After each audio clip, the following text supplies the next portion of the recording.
Which players are ready to take the next step in 2021, or maybe I should just call them breakouts? Welcome to Fantasy Baseball today. Frank Stanfill alongside Scott White, and you are listening to this on Thursday, December 3rd, but we are recording it on Tender Day. So happy Tender Day to you, Scott. What is the best dipping sauce for chicken tenders? None at all. A properly cooked chicken tender, properly seasoned and cooked, should not need dipping sauce. I forgot you were one of those. I'm a sauceless wonder, you could say. So does that mean you don't use ketchup for French fries either? I do not. No, I don't. I don't use anything for French fries either.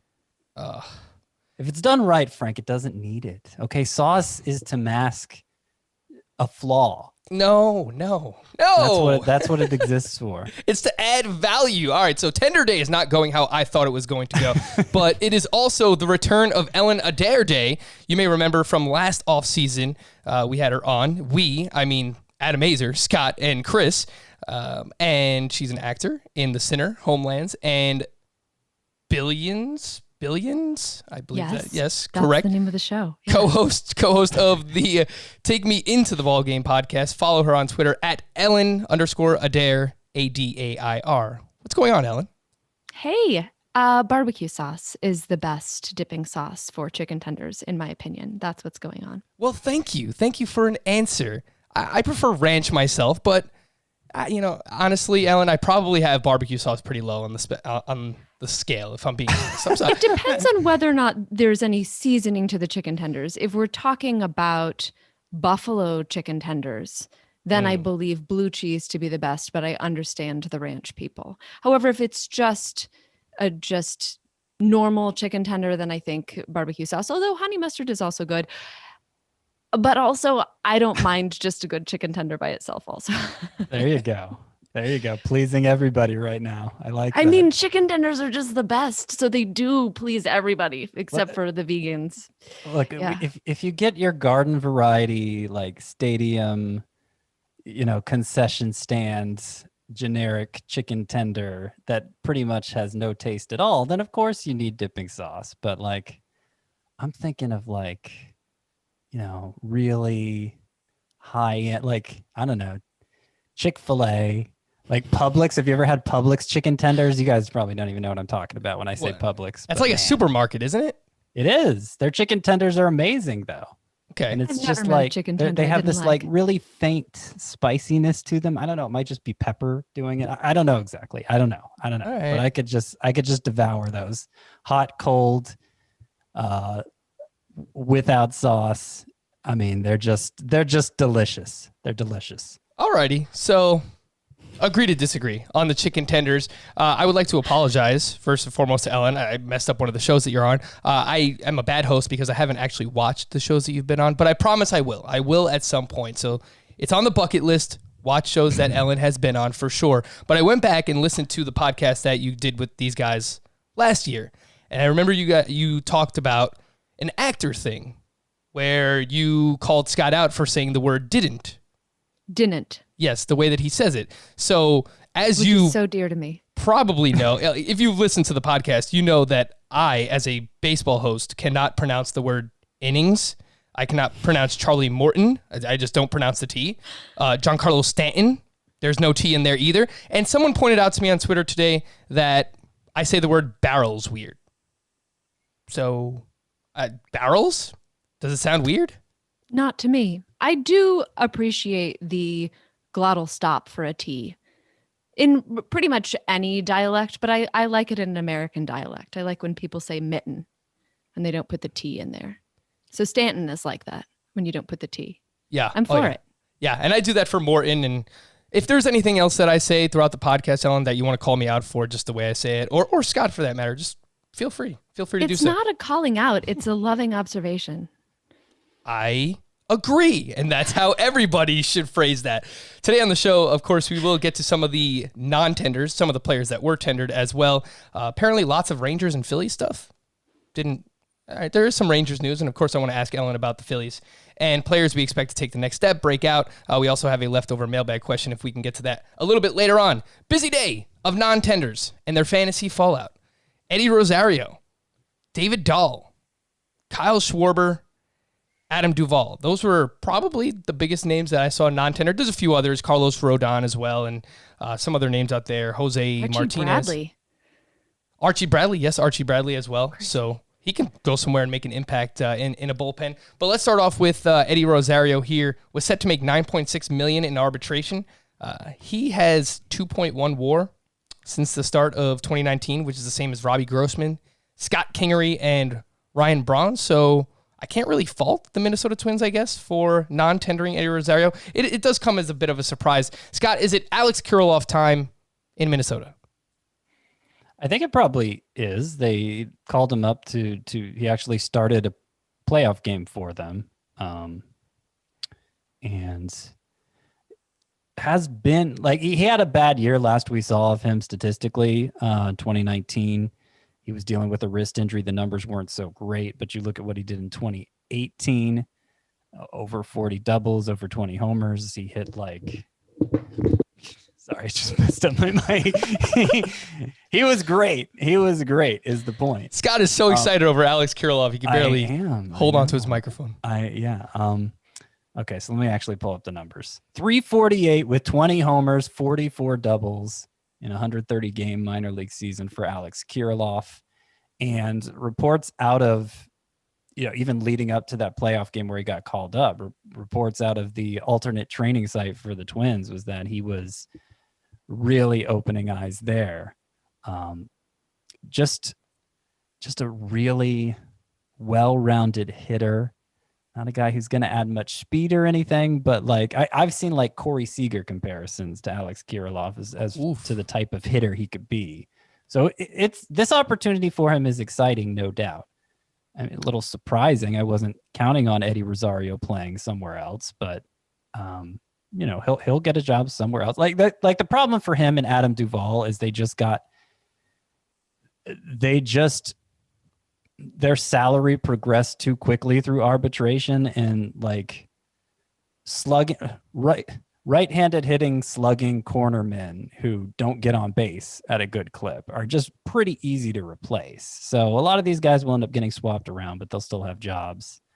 Kirilloff, though, an opportunity being opened up for him. That's pretty exciting.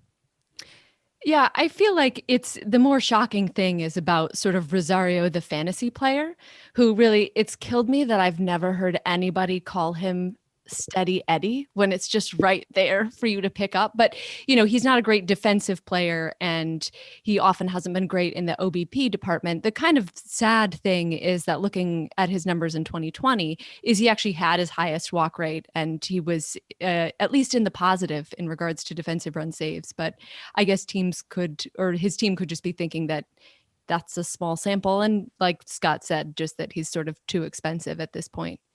But Kirilloff should be able to hit for power. I hadn't heard the Corey Seager comp myself, but the book has been that his plate discipline kind of leaves something to be desired. But looking at his minor league numbers myself, they don't look outrageous.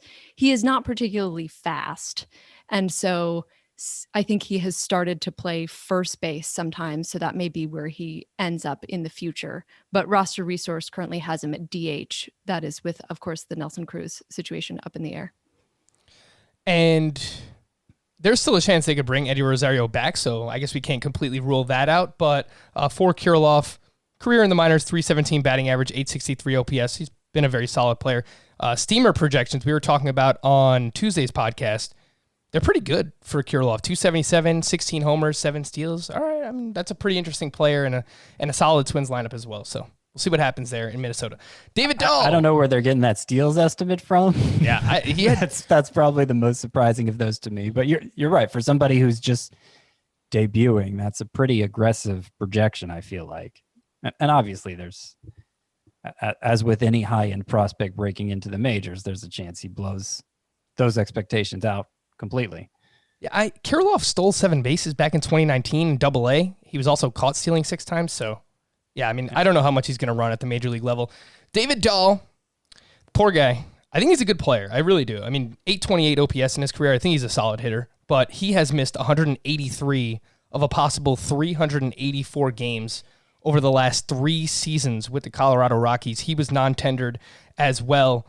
And before everybody like loses their mind over Garrett Hampson again for the like 1 millionth time, Roster Resource has Sam Hilliard as the strong side of a platoon in center field. So we'll see what happens. Ellen, I think this is probably the most surprising one of the day. David Dahl. I don't know. I mean, there's so many players who were first round picks for their organization who were non-tendered today. And I guess because David Dahl is pretty young, but he's like a year younger than Kyle Schwarber, I think. I'm not looking at their ages right in front of me. So, I mean, I personally, of those two players, I think I'd sort of rather have Schwarber because like David Dahl has been surprisingly terrible defensively. He doesn't seem like he would be, but he's been quite bad. Not that I'm getting super excited about Garrett Hampson. However, I don't know that makes a lot of sense to me about the Hilliard being the strong side of a platoon with Hampson, just because Hampson actually has reverse splits where he's better versus righties over his career. And also this year, like for his career, it's like a 10-point difference. And also it's also not something drastic. I could see, obviously it's the Rockies, so I don't trust them at all to play any of their young players. But yeah, I could see him maybe ending up doing a little bit more than just being the weak side of the platoon. Don't do it, Scott. Don't do it. Don't do what? Don't do Garrett Hampson. Don't do it. I know what you're thinking. I see this devious smile on your face. You've done it over and over again. Friends don't let friends draft Garrett Hampson. I don't think we've seen enough of Hampson in the majors yet to have a firm idea of who he is or what he's going to be. There's more opportunity for him now than there was without Dahl. And one interesting note about this Dahl non-tendering is that Rockies GM has actually said they don't plan to pursue him, which, a lot of these cases, there's probably a hope they're going to be able to sign the player back for less money. But part of what made the Dahl situation so surprising was that like he made $2.5 million last year. The thing about arbitration is kind of what I was alluding to earlier is you have to get paid more every year. That's the way arbitration works. So if you have a big season that earns you a lot of money in arbitration and then follow it up with a stinker, it's hard to justify the team giving you a raise. You can potentially keep the salary the same, but the bottom line is it can't go down. So, Dahl's salary hadn't risen to an especially high point yet, and they were still non-tendering him, saying they have other outfielders in the organization that they want to try to use instead. Now, this seems to be the one that is having the biggest reaction within the fantasy baseball community. Dahl, of course, a perennial sleeper playing for the Rockies. And I see a lot of takes out there like, he's going to go be an all-star for somebody else. Maybe. But a lot of his sleeper appeal was playing for the Rockies. It was the idea that he'd have this 350 BABIP that comes from playing in Coors Field. And, that would mask his plate discipline deficiencies, maybe a little bit of a power shortcoming there. He's been injured so much that I think you could argue we haven't seen all David Dahl can be yet, just like I was saying for Hampson. But I don't know. It's hard for me to think of him as a sleeper no matter where he goes now. Somebody tweeted that he'll wind up in St. Louis, and for some reason that just makes so much sense to me. I don't know why. Kyle Schwarber, he's gone as well. It's pretty much guarantees everyday playing time for David Bodie. Again, they could bring Kyle Schwarber back. We'll see what happens. Ellen, best landing spot for Kyle Schwarber. What do you think? Oh, I don't know. I feel like I could see him maybe going to the Nationals or the Braves. That would make sense. Obviously, the Astros need another outfielder, but perhaps not somebody of Kyle Schwarber's particular cut of the jib. Cleveland, of course, needs outfielders. You mentioned the Cardinals just now. I guess they could make sense for Kyle Schwarber as well. Anywhere. Yeah. Imagine he just goes to Colorado, right, and just swaps spots with David Dahl. That would be awesome. That's what I feel like is going to end up happening. Is a lot of these guys are just going to swap around. Like it's going to be musical chairs. Yeah, basically. like everybody could use an extra outfielder that can hit, right? Just about. Scott, Adam Duvall was awesome for your Braves. Yeah. 16 home runs in 57 games, which actually equates to 45 home runs over the course of a full season, including 2 different 3-homer games this past season, which was, it's just so weird in a 60-game span. I would say this probably all but guarantees everyday playing time for Christian Pache. Well, if they don't bring Duvall back, or if they don't bring in a Kyle Schwarber or whoever else. I think Pache is probably going to play every day anyway. He was a regular in the playoffs after Duvall got hurt. He was their regular center fielder and had a home run, didn't get a lot of hits, but didn't strike out much. Like it definitely, he seemed like, just watching him play, he seemed like he was ready for a more consistent opportunity. And there's probably room for him, because Markakis doesn't need to be a regular part of the lineup. There's probably room for him and somebody, and an additional outfielder both. Yeah. But it would be hard for me to say it's a guarantee at this point. I think it's a strong possibility. The players who were tendered, Chris Bryant, of course, there was some suspicion that he might be non-tendered. He was tendered by the Chicago Cubs, and also Tommy Pham by the San Diego Padres. And I just wanted to bring this up, this long laundry list of surgeries that Tommy Pham has undergone in the past year or so. He underwent surgery earlier this offseason to correct a problem in his left wrist. He's now had 3 surgeries since mid-August. First was to repair a broken hamate bone in his left hand. Second was to treat a stab wound in his lower back. Can't really blame him for that one, I guess.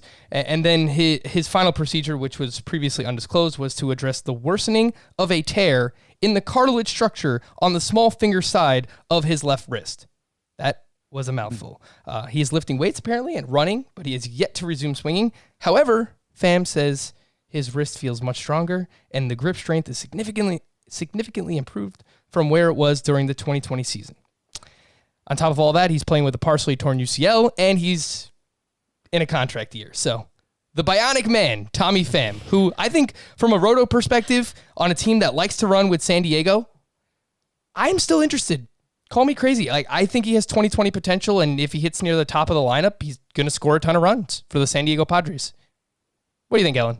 I've been out on Tommy Pham at the price for the last couple of years, but I feel like this might be enough of a discount if he's going, outside of the top 100 that I'd scoop him somewhere and kind of see what happens. Yeah, the early ADP is 117 as the 31st outfielder off the board. So usually you'd have to spend a 5th, 6th round pick on Pham. And now, if you play in a 12-team league, you get him in 9th, 10th. It's a pretty good spot, I think. A few smaller deals. Jose Iglesias was traded to the Angels, and Corey Knebel was traded to the Dodgers. That actually happened right before we started recording here. And Scott, I have a pop quiz for you. Are you ready? Oh, yes. Which team has the most stolen bases since the start of 2019? Since the start of 2019. I'm going to go with the, Padres. That Do would I get be. to guess too? Oh, yes, you can. Surely. I'm gonna guess the Royals. It is the Texas Rangers. Since Chris Woodward has been there, and What? it's not particularly close, and it just sounds weird, right? Yeah. Yeah. Who's stealing those bases? Yeah. I thought the Royals was obvious when she said it. And Jace Tingler came over from the Rangers after the 2019 season in 2020 and basically just kept up that philosophy with the Padres. So the reason why I'm bringing this up is because we did have some news on Isaiah Kiner-Falefa that came out earlier in the week that he will be the Rangers' starting shortstop in 2021. And I think that he is sneaky for roto and head-to-head categories. Like, he's not going to give you much pop. He only had 3 home runs, but 8 steals, 5 caught stealing. He tried to run 13 times with the Rangers. He was on pace for 22 steals. So just remember the name, Scott. I think in a roto league as a middle infielder, everyone's looking for steals. I think Kiner-Falefa could give you 20 to 25. Yeah, I mean, he was an everyday player this year, and I feel like the only reason he really amounted to much was because he was catcher eligible, and he's obviously not going to be anymore. I had hopes he might be developing power because remember he had a big spring, he had a big summer camp, And they were talking about some changes he made to his swing, hit a lot of home runs then, and they fittingly evaporated during the regular season. So I don't know. I'm pretty much out on him since he's not Keller eligible anymore. It's not like you get that. It was kind of a cheat code there, and that was what made him interesting. I feel like the more interesting note here related to this is that if he's their regular shortstop, that kind of means they're out on Elvis Andrus, right? They're moving on from Elvis Andrus. He's still there. He's still with them, but it doesn't sound like they want him to be part of their lineup anymore. Elvis Andrus. He gone, and he gone, and he gone. Little Hawk Harrelson there for you. Yeah, Elvis Andrus, it seems like he's going to be moved into a utility role. And part of that reason as well is because, according to Evan Grant of the Dallas Morning News, Nick Solak will likely win the starting job at second base if he can prove this spring that he can handle the position defensively. So I guess that kind of leaves Rougned Odor somewhere on the outside looking in as well. And Ellen, I love Nick Solak. Kind of like how you love David Fletcher. Do love David Fletcher. Yeah, I don't know. For me, the defense is the real question. And I actually feel like defense is part of this for a fantasy standpoint because he had -5 defensive runs saved at second base and -8 in the outfield in a shortened season, which gives him obviously a negative WAR in both formats. So I just don't know if this is going to happen for him. I like as an offensive player, I do like him particularly if he can steal you those bases. And he's maybe a more exciting option for us than Rougned Odor, not the power ceiling of Odor, obviously. But I kind of feel like Solak is like a guy that the pitcherless guys would say he's a small room. Like, you know, the ceiling is lower, but the floor is higher. That's probably fair. Yeah, that's fair. He makes a lot of contact. He did raise his fly ball rate this year, so I think the power could potentially bounce back. Can he be a 10 to 15 home run, 20 steal guy? I think it's possible for Nick Solak. So he's on my radar. Who calls that a small room? I've never heard that before. Pitcher I list? think it's Nick Pollock and Alex Fast at Pitcher List. Small room. Unless I'm misattributing. Sometimes I just remember things in the middle of a podcast and I'm not 100% sure where I heard them. No, that sounds accurate, though, because when we had Nick Pollock on, he was throwing out all kinds of crazy acronyms and stuff, and I was like, dude, that was the longest acronym I've ever heard, and I know headache-inducing pitchers that stifle the entire roster, yes. Yeah, I think that was the one. Yeah. I feel like that reminds me of that room in Being John Malkovich, you know, like that whole level of the office. You know what I'm talking about? It was actually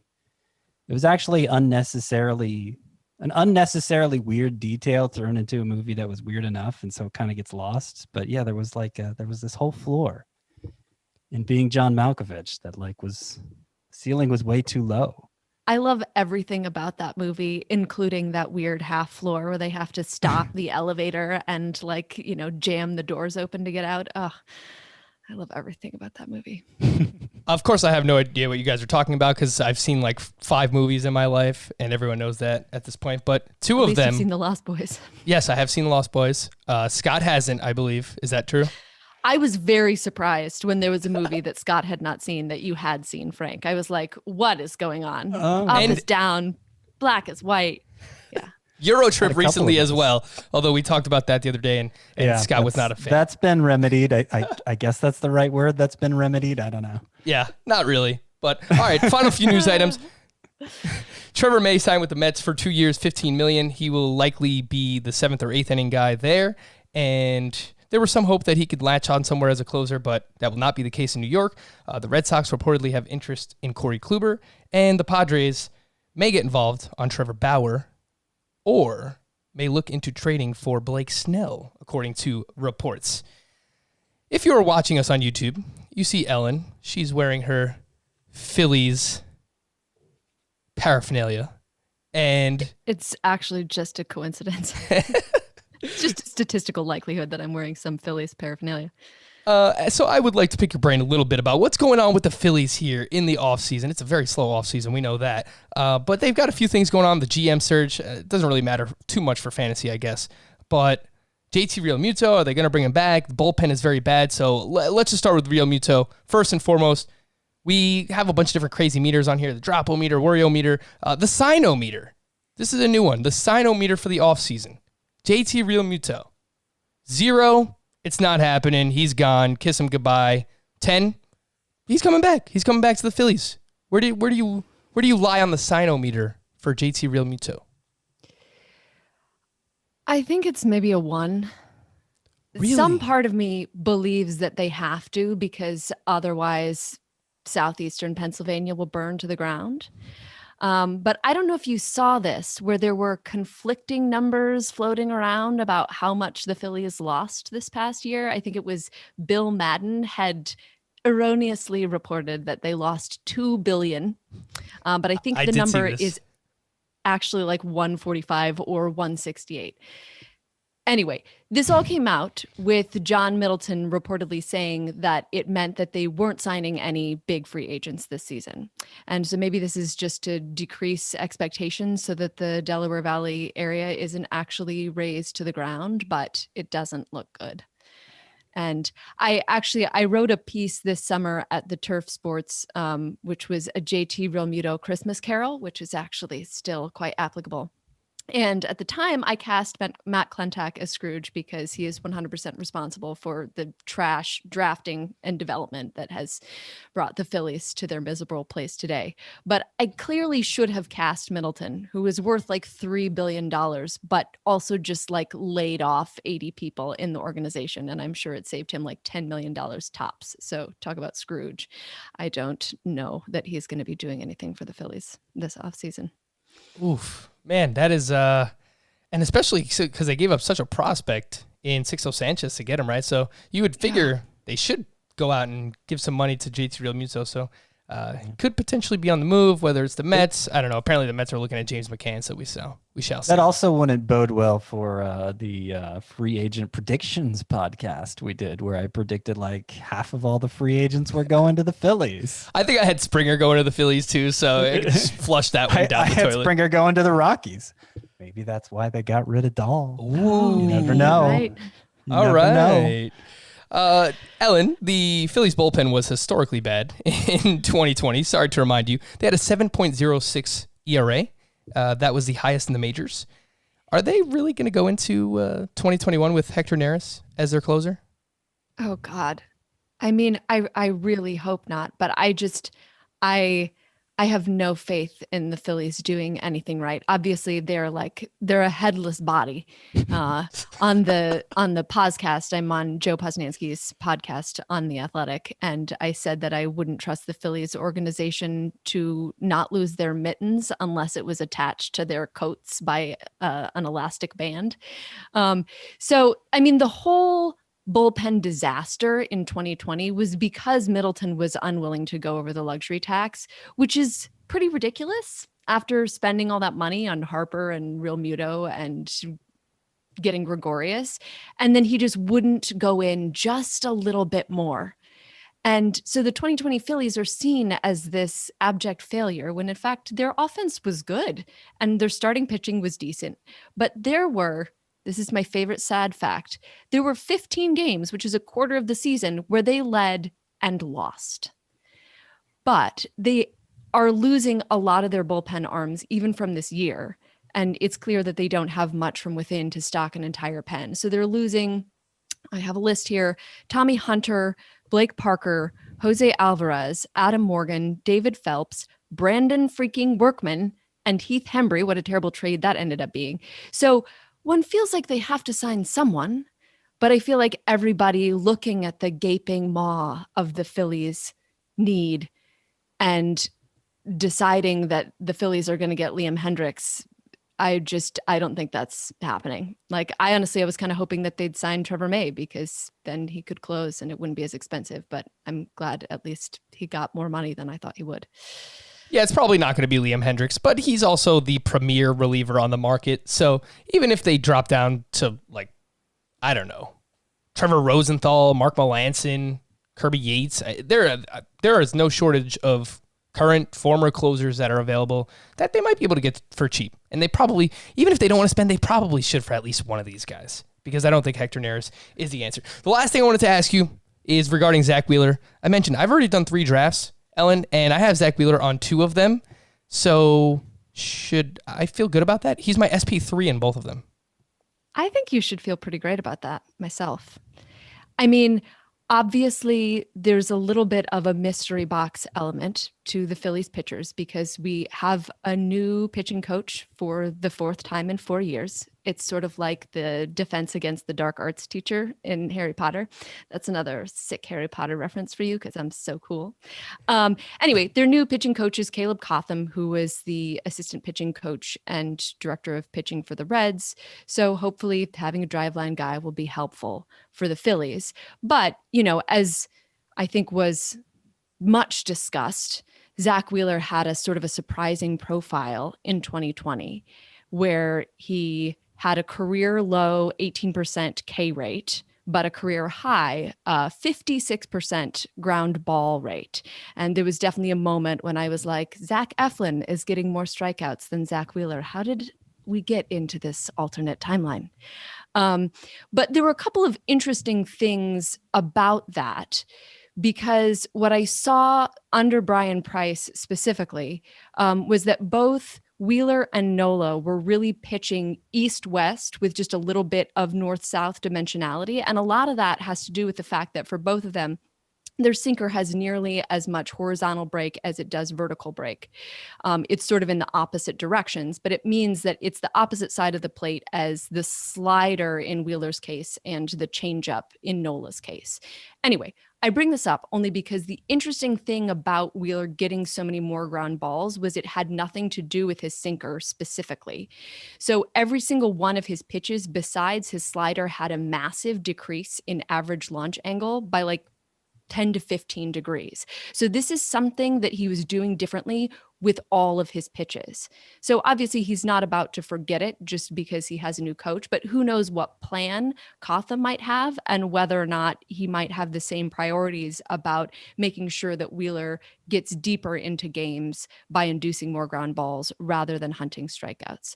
But I think either way, you're getting a good thing out of Wheeler. I'm just not sure which good thing it's going to be.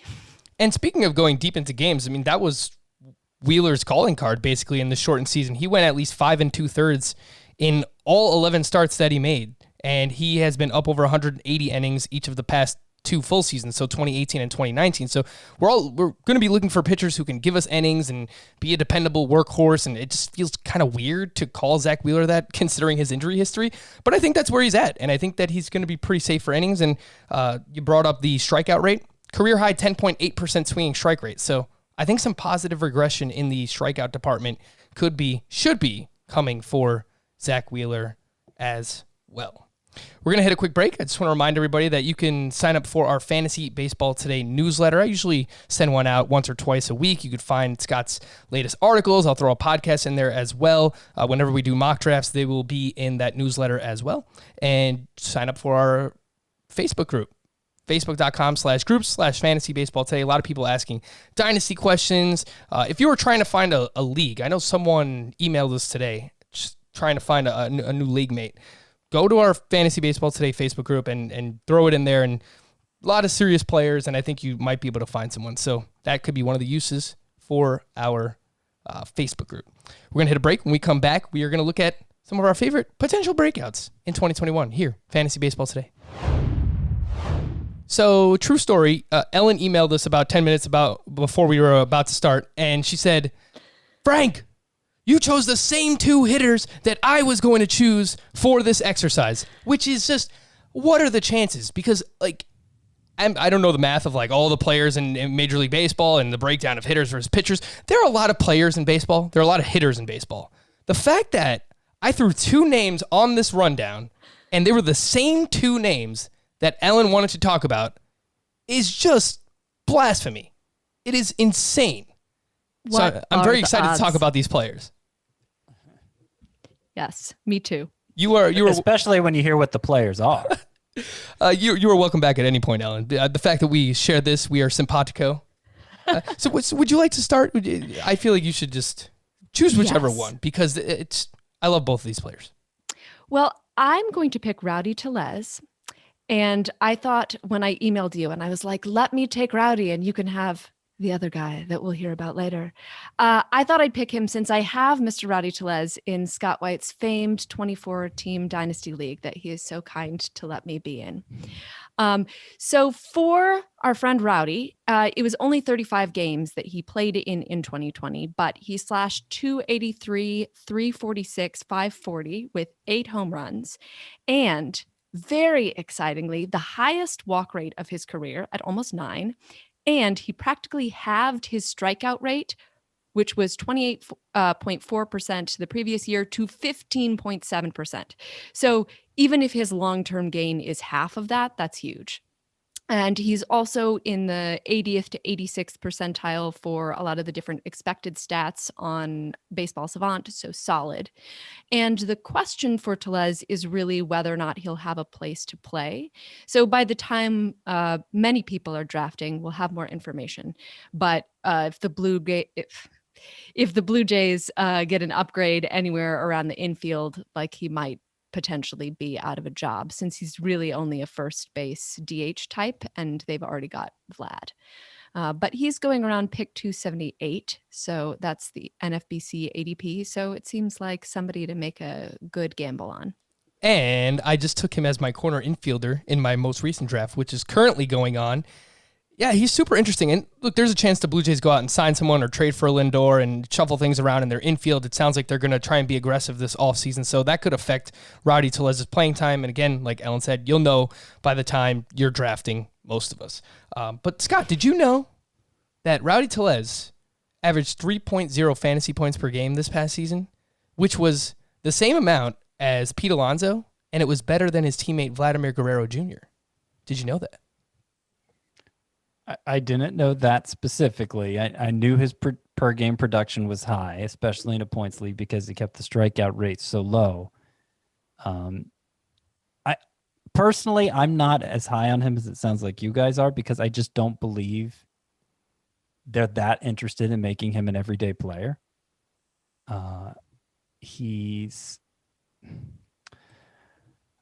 They didn't play much against left-handers this year to begin with, and like you guys mentioned, it sounds like they plan to be pretty active in free agency. So it just seems like he'll be somebody who gets bumped out, and I don't think he'll be bumped out completely. I think he'll always have a part-time spot in that lineup. Maybe I'm wrong. We'll know obviously going into the season what his role is projected to be, and that might reshape my thinking. But personally, I don't have him particularly high in my rankings. So for Rowdy, and if anyone in the Blue Jays organization is listening, you should be, by the way, Rowdy Toles had an 811 OPS against lefties in 2020. And then last year in 2019, he had an 831 OPS against lefties. So kind of has like a weird reverse split thing where he's actually been really good against lefties. So Blue Jays organization, if you're listening, please give Rowdy Toles a shot. Scott, a hitter that you expect to take the next step in 2021. So I came up with a few names here, some a little higher end than others. But I've decided to make this my opportunity to talk about how much I have come to love Cabrian Hayes. I knew you were going to pick Cabrian Hayes, and that's why I didn't pick him. I just knew. I wasn't sure I had voiced this yet, so I wanted to make sure I got it in here. But yeah, I had this weird feeling about Cabrian Hayes as he was coming up through the minors as his debut drew close, that he was going to kind of go the Francisco Lindor route. We know, he's kind of been named among the top prospects for a while now, even though the minor league production isn't that great. And you think it's mostly because of defense. He has some pretty good contact skills, but offensively, you're not seeing much else going on there. But then when he gets to the majors, I don't know if it's just the heightened competition or the fact that he's seeing pitchers who throw more strikes or what it is, but he just goes off. And that's, granted, in a tiny sample size, not enough for him to exhaust his rookie eligibility even. That appears to be what happened with Kebrian Hayes, who ended up hitting, in the 24 games he played, 85 at-bats, hit 376 with 5 homers, 7 doubles, 2 triples, added a stolen base for good measure. The strikeout rate was low, as you would expect, but 20% from a rookie, that's impressive no matter who's doing it. His average exit velocity, 92.8. That would have been top 15 among qualifiers, just behind AL MVP Jose Abreu. So he hit the crap out of the ball. And he hit the crap out of the ball while pulling it only 25% of the time. I mean, he was opposite field focused and was still hitting it that hard. So that shows real aptitude with the bat, I feel like. And while the launch angle was a little on the low side, he still managed to hit 5 home runs and those 85 at-bats, a ton of extra base hits on the whole. And that's something I feel like he can improve going forward either. It seems like he has the two bigger hurdles cleared already, which is making contact and using the entire field. And I don't know. I mean, he runs a little bit. He had a 27 steal season in the minors once. He was 13 for 14 in 2019, the most recent season we saw from him down there. So I feel like batting average, he looks like a pretty safe bet. Steals, he's going to be better than the average corner infielder at least. And so it's a question of how quickly the power comes. But first returns, that's looking great too. I feel like a Cabrian Hayes is somebody I could draft as my starting third baseman and feel pretty good about, even presuming I miss out on a lot of those high-end guys at the position. And I don't know, the drafts that I've done so far, I don't know if people realize this, but third base is not nearly as deep as it has been in years past. It's deep with solid talent throughout, but it is very top-heavy. And the top 5 or 6 third basemen, they're all going to be gone by the top 36 picks. Within the first 3 or 4 rounds of your drafts, those third basemen are gone. And then, it kind of dries up a little bit. So Cabrian Hayes, definitely interesting. Walks a lot. Makes a decent amount of contact. The one drawback maybe is he hits a lot of ground balls, but that's me just really reaching here. Ellen, fan of Cabrian Hayes? Yes, absolutely I am. And, I know, Scott, that you're a fan of Cabrian Hayes, but also Shelley Verogstrate is a great fan of Cabrian Hayes. And on a podcast that I love, a Phillies podcast called Hittin' Season, it's the Good Fight podcast, John Stolnis was talking about the fact that Cabrian Hayes actually had a higher WAR than any of the NL Rookie of the Year candidates, despite the fact that he only played in half of the games. I mean, some of that has to do with the fact that Alec Boehm had kind of negative WAR for defense, whereas Hayes still had positive WAR. So you're not exactly getting quite that difference between Boehm and Hayes as fantasy players. But nevertheless, he's really exciting. I think it's worth mentioning that he did have a 450 BABIP this year. And so he may not hit 376, but his expected batting average was 300, which you'd still take that. And his exit velocity, and as Scott mentioned, and his hard hit rate was 55%. So just woo. And something specifically that Shelley had mentioned in her article on Pitcher List was that his swing percentage is about average, but his zone contact rate is about 10 percentage points higher than average at 93.2%, which means that he just kills anything that's put into the zone. And he also has a really excellent swinging strike rate at 7 or 8%. So I'm very excited about him. Lots to like with Cabrian Hayes. And without further ado, the other player that Ellen and I decided was going to break out in 2021 together, apparently, was Dylan Carlson. And look, the thing is, you're not going to get him cheap because a lot of people like him. I believe he's going inside the top 130 right now in ADP. So a lot of people are expecting the breakout, but he failed. He came up last year. He probably, it's his first time around the majors, and he didn't succeed at first, and he got sent back to their alternate site. But when he came back, super small sample size. But hey, everything we're doing nowadays is with small sample sizes. Dylan Carlson's final 12 games, 278 batting average, 936 OPS, 2 homers, 4 doubles, 1 triple, a 32% line drive rate, and a 92.9 mile per hour average exit velocity.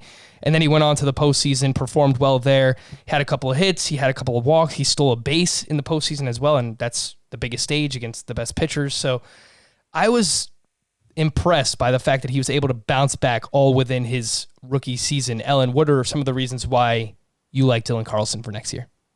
Yeah, it's a lot of the reasons that you mentioned, and I think it's partly thinking that some foolish people, but of course, obviously not very many, considering that he's going on to NFBC at pick 138, might just be misled by his full season, in quotes, stat line of 200. But even for that, his expected batting average was 246. So even the sort of slow start that he had to the year before he was sent down, it seems like he was getting unlucky during that time. And then, as you mentioned in the playoffs, like he was hitting cleanup and he had a 10-15 OPS. And yes, it was only 3 games, but on the plus side, maybe it was like only 3 games. And so he's not going to get a sort of an Rosario like bump in terms of how interested people are in him. And his 42% hard hit rate is well above average. I mean, it's no Cabrian Hayes hard hit rate, but it's fine. And I feel like we could even see his strikeout rate shrink and his walk rate grow into something that was closer to his minor league track record. So I wouldn't be surprised if he had something more like a 20% strikeout rate and an 8% walk rate going forward. The NL Central is in good shape, apparently, with some of those young hitters out there. Scott, why don't you give us a pitcher that you're looking at for next year to take the next step? Okay, so pitcher I'm starting to get excited about is John Means. And I knew you were going to choose him. So, Scott, you are becoming too predictable because Ellen knew that you were going to choose Cabrian Hayes, and I knew you were going to choose John Means. That is actually why I didn't choose him myself. Apparently so. I surprised myself with these picks because they weren't who immediately came to mind. But as I was looking through my rankings, I mean, John Means had a pretty good rookie season. He looked like a left-hander who was going to be in the strike zone a lot, but didn't throw particularly hard. And so he might be able to have a decent ERA, but, in a way that felt vulnerable. This year, he finished with worse ERA. It was around 4.50, but over his last 4 starts, John Means showed that John means business. See, what happened all year, the velocity was up. It was up about 2 miles per hour on his fastball. It was up on all his pitches, frankly. But like the results weren't there. And so it's like, okay, so he's not a soft tosser anymore, but what does it matter if, he's getting hit hard? Those last 4 starts, his swinging strike rate just blew up. It was 16%. It would have been top 5 in baseball if that 4-start stretch had been the whole season. He would have been a top 5 pitcher in swinging strike rate. And in those 4 starts, John Means had a 1.52 ERA, a .63 WHIP, 11.4 K per 9. He was completely transformed for 4 starts to end the season, which would be enough to get my attention on its own. But when a guy goes from throwing 91 to 94 on top of it, averaging that on his fastball, it's like, who is this guy even? And as I mentioned, he does a good job of staying in the strike zone, limiting walks. So that's not even an issue for him. If he has genuine bat missing potential on top of it, I mean, I don't know. I hadn't thought much about John Means before that 4-start stretch, but it was a real eye opener for me. And I think he could have a big breakout. And I think most people are going to look at John Means and they're going to say, oh, but he pitches in Camden Yards. He's got to pitch against the Yankees, and assuming the Red Sox improve their lineup and the Blue Jays, and they're going to shy away. But a 3.09 expected ERA according to StatCast as well. So, I mean, this guy was really limiting hard contact and generating those swinging strikes, as you highlighted, Scott. So, yeah, I'm in as well. John Means, definitely an interesting name, even though he pitched in Camden Yards. Ellen, what do you think? A pitcher that you expect to take the next step in 2021? Well, this might be a little bit of a cop-out, but I was super in on Joe Musgrove for 2020. And really, if he'd played a full season, he might not qualify for like taking the next step forward, but he only pitched 39 innings. But he was particularly good at the very end of the season. And so I feel like saying that he's going to be that good for longer is taking the next step forward from only being good for 39 innings. And the fact that he was really better than ever before after coming back from the triceps injury rather than before is definitely, it does my heart good. But he had his career best ERA of 3.89, and that's pretty much backed up by FIP, XFIP, and xERA that are all actually lower than that. And his strikeout rate skyrocketed to 33%, which was around 21% for the rest of his career. And I think maybe the most exciting thing is that his average exit velocity on his batted balls was way down to 85 miles per hour, which was in the top 7% of the league, according to StatCast. And this all happened with the highest BABIP of his career. So it's not necessarily a matter of luck. And it's also good to see that there are things to explain this, because for years we've been like, Joe, we love you, Joe. Just stop throwing that fastball so often. You have like 5 freaking pitches, my dude. And in 2020, he started throwing his fastball less. Hooray. And his changeup more. And at the same time, he also got more horizontal and vertical break on both of those pitches. So he added 2 inches of horizontal break to his slider. So basically, they were even more effective than ever. And it was beautiful. He's going at pick 151 on NFBC. So again, this is not like a super late person, but I would be not at all surprised to see him kind of make a leap into being a top 100 pitcher this next year. Now, Ellen, I have to ask you, are you trolling me right now? No. Did you pick Joe Musgrove? No. I thought about it, but I have basically become synonymous with Joe Musgrove because I have drafted him for each of every year that he's just been part of baseball. Just I picked him up. I've touted him as a sleeper every single year. And I'm just like, the year that I don't draft Joe Musgrove is the year that he's going to win the Cy Young. I swear, like the stuff is there. Absolutely. And I've been like just banging the table for years now. Like just throw the fastball less. Final 5 starts, only use the fastball 39% of the time. Slider 25%. Curveball 22%. Swinging strike rate 16%. K per 9 13.6. Walks per 9 1.8. The guy has all the talent in the world. I don't know if he needs a change of scenery or what it is, but Joe Musgrove has talent. Stop me if you've heard that before. Maybe the scenery changed around him, and that's why, the last 5 starts, right, that went the way they did. Another Pirates pitcher you could say that about, just throw the fastball less, is a guy coming back from Tommy John, Jamison Tyone, who I thought about picking for this too. Obviously, we don't know exactly how the return from that will go, if his stuff will be diminished or whatever. But if it isn't, a lot of upside there for Jamison Tyone, and it's a new Pirates organization. They have different philosophies. Yeah, and that's part of the reason why I loved him last season too, is they brought Oscar Marin in to be the pitching coach there, and they got away from Ray Searage, who was just very heavy on this fastball sinker approach, and we saw once guys like Garrett Cole left from there and Tyler Glass now, they go on to become these great pitchers. So I was buying the total package, Ellen, so I am enthused that you like Joe Musgrove as well, and I'm hoping, I'm never going to give up. I'm just going to draft him every year until either he retires or it works out, and then the next year he's like a 2nd or 3rd round pick, and then, okay, I don't have to draft him anymore. I'll let someone else draft him. So that's a long way of saying that I agree with you and I love Joe Musgrove. The name that I wanted to bring up, you see the Yankee stuff behind me. When I had Matt Modica on, he brought this name up, and I recently looked into him. It's Jordan Montgomery. The surface stats were not very good. Actually, they were quite bad for Jordan Montgomery. 5.11 ERA, 1.30 whip, a 3.65 xFIP, 9.6 K per 9, 1.8 walks per 9, and his K minus walk percentage was 19.7%.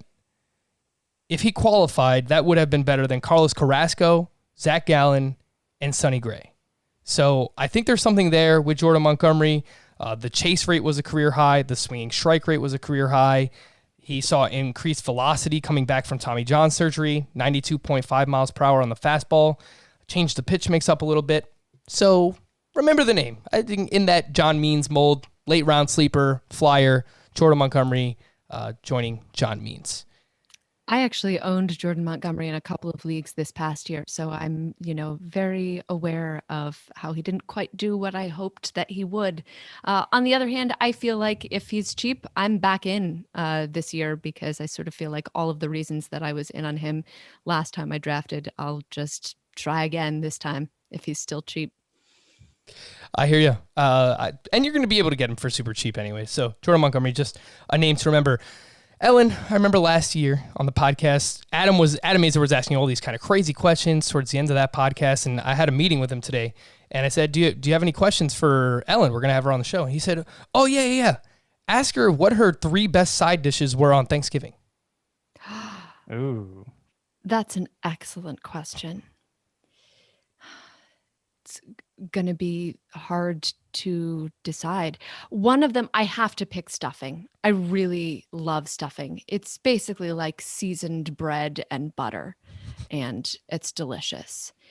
And I think this year we had sweet potato biscuits that were some of the best thing I've ever had in my life. They were huge. They were sort of like not the size of my head, but the size of my face. And they were spectacular. And I don't think that I can choose pumpkin pie as a side dish, but I would. And I think the third thing that I'm going to choose is my wonderful husband made a Brussels sprouts dish with bacon. And it was basically like a Brussels sprouts bake. So he, sauteed the Brussels sprouts with the bacon, and then he put them in a pan and then covered them with cheese. It was, I believe, Gruyere and cheddar, and put it in the oven, and it was delicious. Wow, that sounds fantastic. It was most excellent. Yeah. Anything Chris covered Tower's in a big Brussels sprouts guy. well, anything I love covered in them. bacon and cheese is probably going to be awesome. Yeah, I mean that's what I've told him when we've gotten into this. Brussels sprouts, they're actually amazing. And I'm like, well, Yeah, you I got to don't do know. a lot I think of. you cook any vegetable the way it takes to make Brussels sprouts amazing, it would probably come out amazing. That's fair. I'm sort of chicken tenders about Brussels sprouts. Like I just like roasted Brussels sprouts with nothing. Wow. So Brussels sprouts with cheese and bacon is clearly better because cheese and bacon. But yeah, I mean, the unadorned Brussels sprout, not raw, but roasted, is excellent. Ellen Adair, thank you so much for joining us. And make sure you go watch The Sinner, Homelands, Billions. Don't be like me. Watch all those shows that Ellen has been a part of, co-host of Take Me Into the Ballgame. Follow her on Twitter as well, at Ellen_Adair, Adair. Ellen, thank you so much for coming on. Oh my goodness. Thank you so much for having me. You guys are my heroes. You don't mean that. I do mean it. Joe Musgrove is everyone's hero. Scott, go get some dipping sauce for your tenders. For Scott and Ellen, I am Frank. Thank you all for listening and watching Fantasy Baseball today on our YouTube channel. We'll be back again next week. Bye-bye.